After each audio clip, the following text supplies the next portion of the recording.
welcome to Reads and Threads. My name's Kate. Hello if you're new here. Welcome back if you're joining us again. It is that time of the month. It is time to play Reach the Castle and find out what I will be reading for August. I do want to participate in Aurelium for August if I can, because I didn't actually complete the spring equinox, autumn equinox, whichever the first equinox was in April. I didn't manage to complete the TBR that I needed. So I'm going to have to look into if I can even do it. I'm assuming I can. I just don't know how. So if you have any info in what I need to do, please let me know. This is still my first year even attempting it.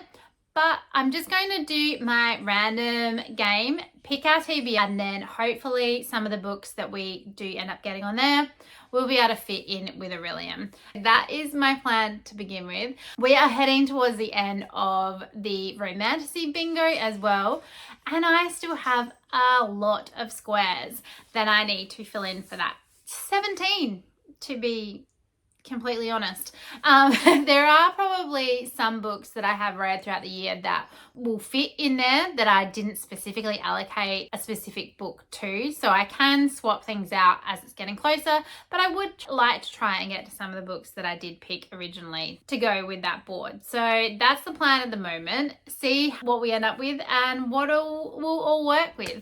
Just a recap on Reach the Castle, if you haven't been with us for this before, there is a link to the playlist for all my previous TBRs down below.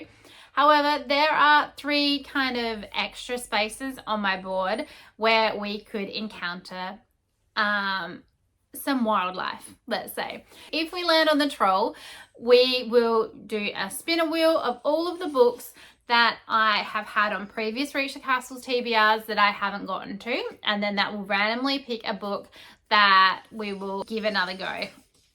I have, at the time of filming this, only a couple of days left in July, so I know what I have pretty much gotten to this month. The books that I haven't been able to get to, and there were 3, they have gone into the spinner wheel. So if that comes up, they will be in there ready to possibly get again. If we land on the wolf, I am able to swap out a book for another one of my choosing. So from the ones that we get in the rolls, if that one comes up, I will do that one at the end.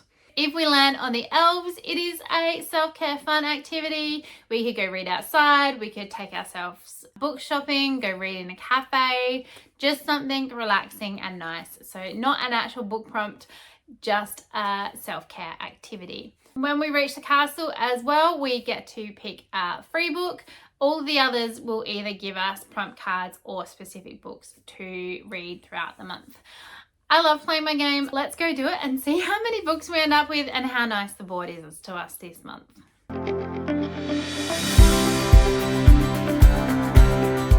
As always, I have pre-shuffled Murphy's prompt cards.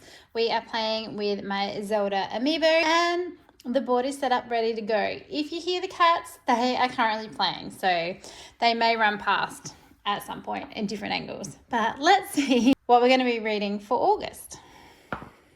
So roll number 1, we have a 5. And we have the Keys.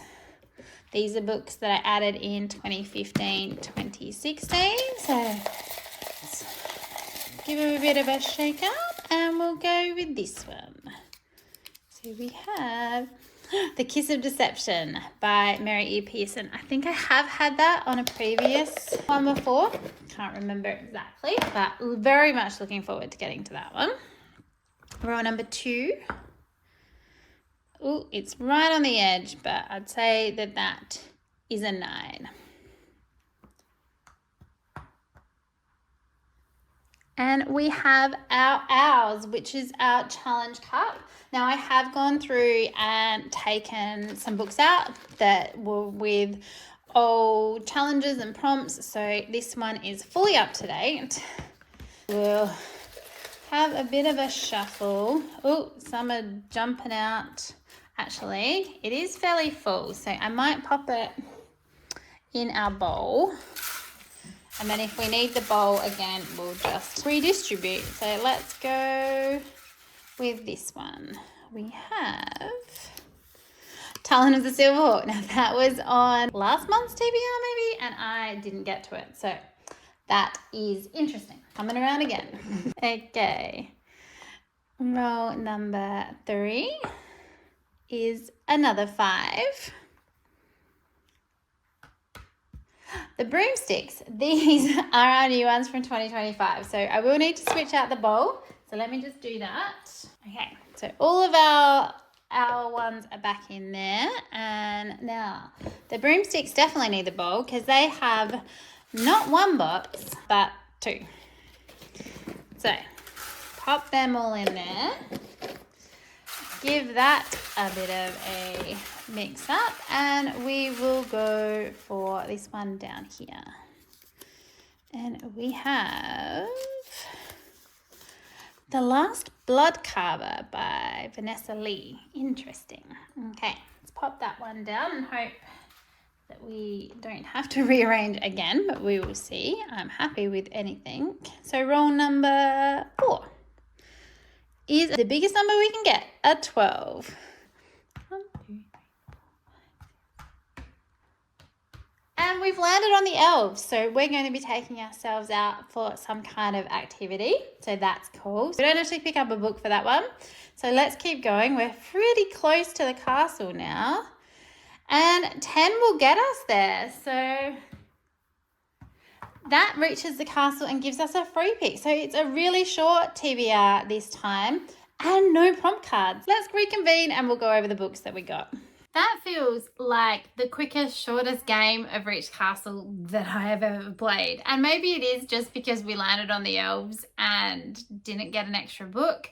But we don't have a very big TBR for once in I don't remember when, but I am looking forward to it, and it will work really well with Aurelium, I think, hopefully, because then I can mood read, and then obviously, like I said earlier, finishing off my romantasy bingo. But I have been able to be fairly kind to myself as well with my free picks. Let's get into it. For roll number 1, we rolled a 5 and we landed on The Keys, which were books that I added in 2015 and 2016.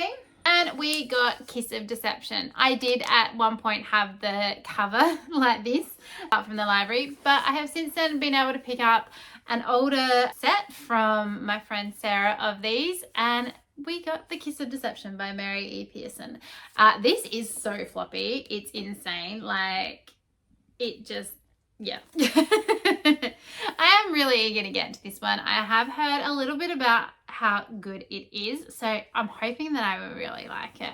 This one says, she flees on her wedding day. She steals ancient documents from the Chancellor's secret collection. She is pursued by bounty hunters sent by her own father. She is Princess Leia, 17, first daughter of the House of Morrigan. The kingdom of Morrigan is steeped in tradition and the stories of the bygone world. But some traditions Leia can't abide, like having to marry someone she's never met to secure a political alliance. Fed up and ready for a new life, Leia escapes the distant village on the morning of her wedding. She settles in among the common folk, intrigued when 2 mysterious and handsome strangers arrive, and unaware that one is the jilted prince and the other is an assassin sent to kill her. Deceptions swirl and Leia finds herself on the brink of unlocking perilous secrets that may unravel her world, even as she feels herself falling in love. It sounds really good. I'm hoping she becomes a bit kick-ass as well. It looks like she gets a bit kick-ass on the front, and I'm really intrigued to give this one a go. Highly looking forward to picking this one up.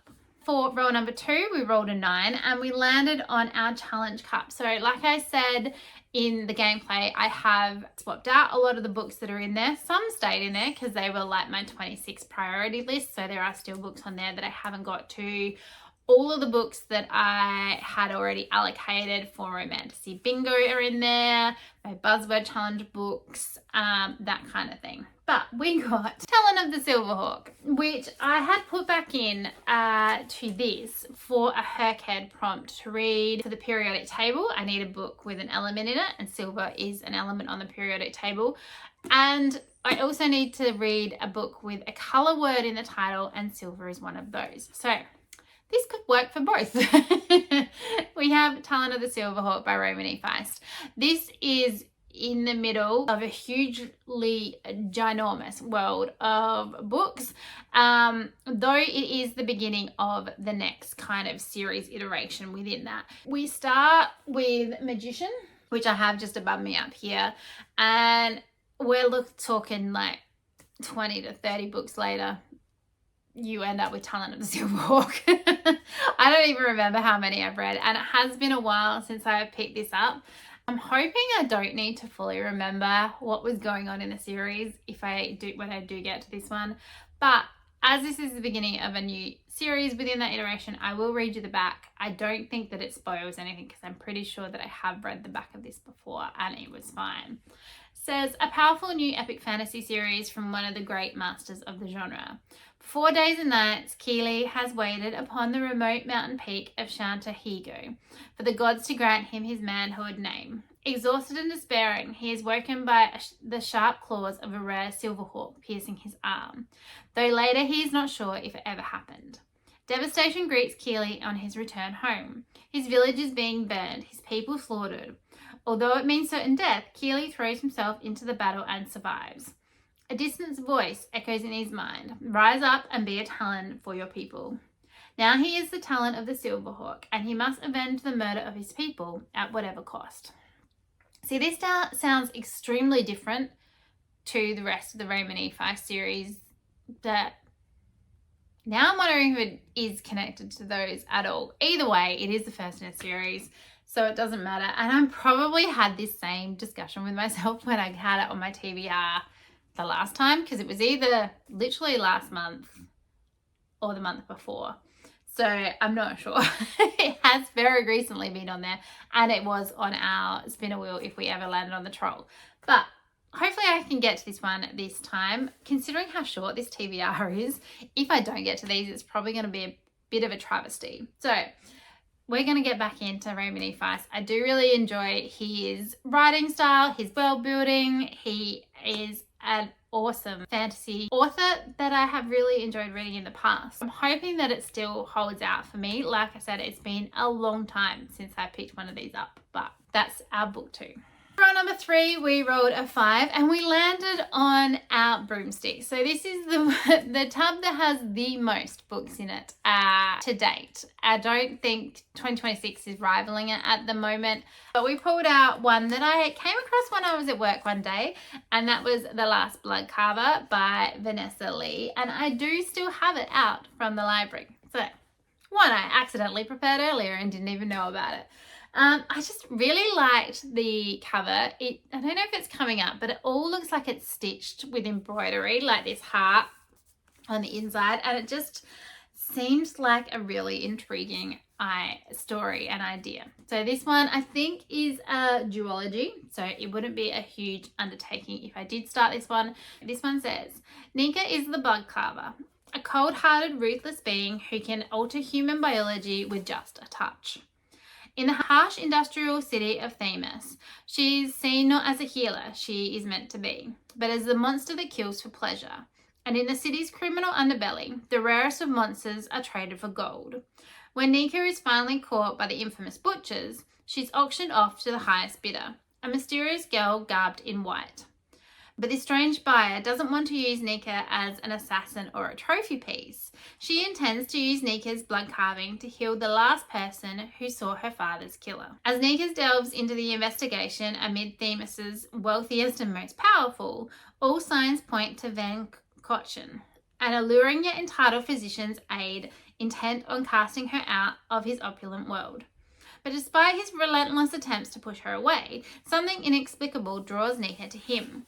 When she discovers Kotchen is not who he claims to be, Nika must face a greater, more terrifying evil, turning her quest for justice into a fight for her life. Her only chance to survive lies in the terrible choice: become the dreaded monster the city fears, or risk destroying herself and the future of her kind. Hopefully this one will be a really good one. This is considered a teen. I am never opposed to reading a teen. I actually sometimes prefer them to adult stories. But yeah, we do have a really cool map in the beginning, and yeah, just really vibing with the artwork on the front. So hopefully this one will be good. We then, for roll 4, we rolled the highest number we can get on the dice that I play with, a 12, and we landed on our elves. So we're going to spend a little bit of time with them, go out and go to a coffee shop, maybe read, do a little bit of book shopping, though I don't know that I need an excuse to do that. So the coffee shop or reading outside might be a better option. And I'll let you know one way or the other what one I do end up getting to. We then, for roll number 5, we rolled a 10, and that was enough to get us to the castle, which is our free pick. For this one, like I said, I'm going to be fairly kind to myself and pick a book that I can use for my romantasy bingo. I had been considering this one a lot as to what I was actually going to put up. So the first prompt, the first square on that board is to read a new release. And if you wanted to do hard mode, which is what I was attempting to do, it needed to be from a debut author. Now, I don't know if this technically counts as romantasy, although I have heard that there is a romance in there because Becca just literally read this book and I think it went a little bit further with the romance than she was hoping it would, but it's predominantly considered a cozy fantasy. But I'm going to count it anyway because I'm not logging these for anything. It's just going to be my book. And that one is Stay for a Spell by Amy Coombs. I literally just bought this home from work yesterday and I only have it for 2 weeks because it is so new and highly sought after that I just am so eager to pick it up, and it just looks so gorgeous. I love the cover. I really, hopefully, if I enjoy this, want to get my hands on a copy for myself. Just really looking forward to giving this one a go. Amy Coombs, this is her first book, so it would count for hard mode, and it did come out this year. This one says, 1 curse, 7 princes, and a bookshop you'll never want to leave. Princess Tannadel of the Windemar is disillusioned with life as a princess. She longs to build a life of her own making, preferably involving lots of uninterrupted reading time. Tandy's dreams come true when she finds herself cursed to remain in a rundown bookshop until she unlocks her heart's desire. She finds it easy to exchange balls for teetering piles of books and an irrationally handsome pirate who seems bent on stealing her stock. She even starts to believe she stumbled into her very own happily ever after. There's just one minor problem, as Tandy's royal duties go unfulfilled. Her frantic parents start sending princes to woo her, each one of them certain their kiss will break the curse. After all, what more could a princess want but a prince? I really think I'm going to like this one, hopefully. And it looks so cool. I love the cover so much. And can you go wrong with a book that has a cat on the cover? Like, really? So, those 4 books bring us to the end of our Reach the Castle TBR, which is insane. 4 books. Unheard of. As always, though, I do have others that I do need to read for this month. So let's go through those and then we'll look at our overall TBR at the end. First up, we have our Buzzword Challenge. For this month, I could only find a book for one of the prompts. I am going to have to keep looking for the other one. But our title challenge this month is to read a book with societies or clubs. And I have gone with The Wisteria Society of Lady Scoundrels by India Holton. I picked this trilogy up as a box set, I think last year. I thought it just seemed interesting. And I've been reading a little bit of historical romance at the moment, so I think it'll work really well. And as soon as I saw this prompt at the beginning of the year, I had this one in mind. So we're going to go with this one. This one says, Cecilia Bastlethwaite belongs to a very prestigious circle of women, the Wisteria Society of Lady Scoundrels. Yet this is no ordinary Victorian lady society. These women spend their days pickpocketing and blackmailing their way around the country, all before it's time to sit down for tea. But when Cecilia meets Ned Lightbourne, her world is set to change forever, because he is a paid assassin and she's his next hit. Under the employment of the dastardly Captain Morvath, who wants to rid the world of these lady scoundrels, Ned knows he has one job to do.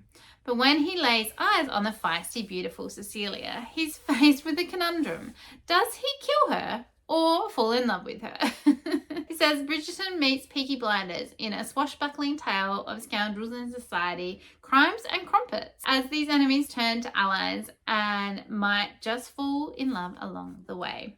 I think it's just going to be a lot of fun, hopefully, and I really enjoy it because I do, like I said, own the next two in this series. So that's going to be our first Buzzword book. Like I said, I can't come up with one for the cover challenge for this month.